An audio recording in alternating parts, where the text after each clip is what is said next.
Hey, Cole. It's me. I don't like the way we left things earlier, and I have a class in a little while, but can you just call me when you get back from wherever you are?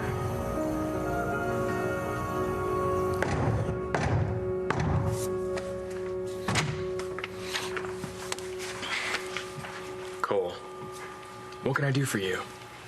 You could stay away from Star. There you are. Why didn't you show up to our writing class? I did. Late, except it didn't matter because class was canceled anyway. When did Ford decide to bail? I'm not sure of the exact moment. James thinks it has something to do with you. Are you giving Ford another chance? Not in a million years. Not after what he did to Jessica. I wish you'd gotten your... I thought you were going home to see your dad. I did. What happened? A couple things.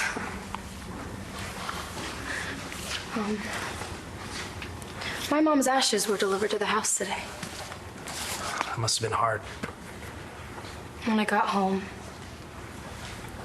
my dad was sitting there with the urn, or whatever we're supposed to call it. He was just sitting there, lost. I'm sorry. It's just so unreal to think that that's my mom. That's all that's left is that container. No, I'm okay. You sure? Yeah. All right. You said a couple things happened. What else? Oh, I got this text message. Look. What? I'm coming for you. Who sent this? Well, the number was blocked, but I'm pretty sure I know where it came from.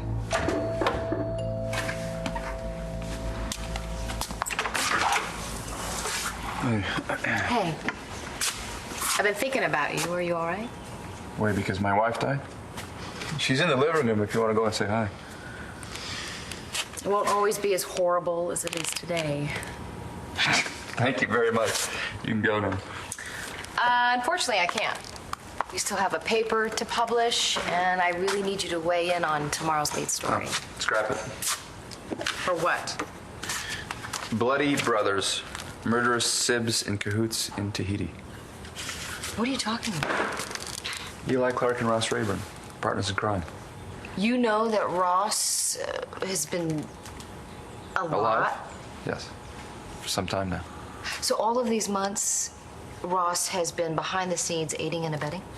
That's what in cahoots means. Yes, I know it's a lot to figure out, but why don't you go back to the office and figure it out, okay? Okay. All right. Right after I stop by the police station to get a quote from John McVeigh. No. You don't need him. Eli was his case. I don't care. Leave him out of it. Okay. What's going on? What are you up to this time? What did Ford do to Jessica? The same thing he always does. Got her into bed. No way. Are we talking about the same Jessica, my cousin? Oh, yeah. I know. I couldn't believe it either. But then Brody showed up and started wailing on Ford, and it all came out. Oh, my God. I know. Brody was crazed. He started accusing Ford of taking advantage of Jessica, and Ford couldn't even deny it. I was literally sick to my stomach. That is so awful. No. What's awful is that 2 seconds before Brody showed up, Ford was making this whole big speech about how he was going to change his life. He was going to be a better man for me. And then I come to find out that the whole reason he was getting himself tested at the hospital that day was because he was afraid that he had gotten hepatitis C from Jessica.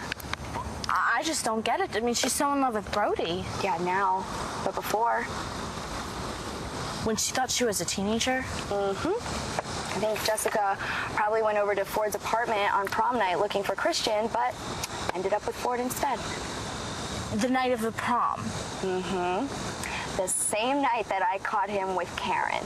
So after you left, he just... Exactly. He hit on the next woman to walk straight through that door. It didn't matter that she didn't know who she was or what she was doing. That's pretty disgusting. Yeah, you don't know the half of it. Poor Jessica. Hey, don't worry about Jessica. She's with Brody. She's getting married. She's happy. They're having a baby. Yeah, a baby. No, you're not saying. Oh, that's exactly what I'm saying. That baby could be Ford's. We had it all worked out. The baby was gonna be Brody's no matter what. I don't have time for an interview, Kelly. You're on a deadline. I'm talking about one comment from the detective who was following you. I said no. Why? You're afraid that John's gonna cast a doubt on your so-called exclusive? Do you know if we cannot back up what we publish, we are asking for a lawsuit? If we don't sell papers, we're out of business. Okay, so you're fine just lying to the public now? I don't care about the public. I care about Danny. Is she the one you're lying to? Your own daughter?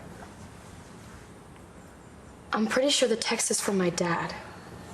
I don't get it. Why would Todd say... No, not Todd, the one I grew up with. Ross Rayburn.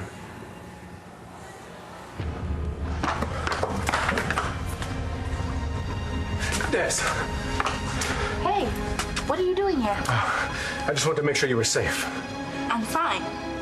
Why wouldn't I be? Well, maybe Ross knows that he could be in some kind of trouble, and that's why he's trying to reach out to me. But I'm coming for you? That doesn't sound like reaching out, Danny. Sounds like a threat. We're good. Even after everything Brody said, Ford was still making excuses for himself, still saying that he'd changed. Like, it's supposed to matter that all that stuff with Jessica happened months ago. If anything could scare someone into changing, I think that hepatitis thing could do the trick. Are you defending him? No, I'm not. I'm just saying that people can change. I guess you're right. Because I've changed too. I'm not the same fool that I once was. So I don't want to talk to Ford. I don't want to see him. I don't even want to hear his name. So please do me a favor and don't use the F word in my presence. Okay. It's a deal. Thank you. So anyway, why were you so late to class? Cole showed up and he wanted to talk. Well, that's good, right? Did you guys work things out? Not really. You know, I still can't believe that he knew my mom was in trouble and didn't tell me. He was just trying to protect you. I know. So it's not a big problem and you guys can work it out. The problem is that that's not the only thing coming between us. Well, what else is there? Dreams. Can I come in? Usually when someone throws an ultimatum in my face, I don't ask them to pull up a chair. I just want to talk to you, man to man.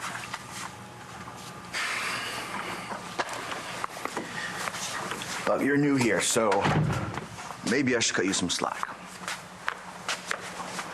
About what? Well, you don't know what it's been like for me and Star.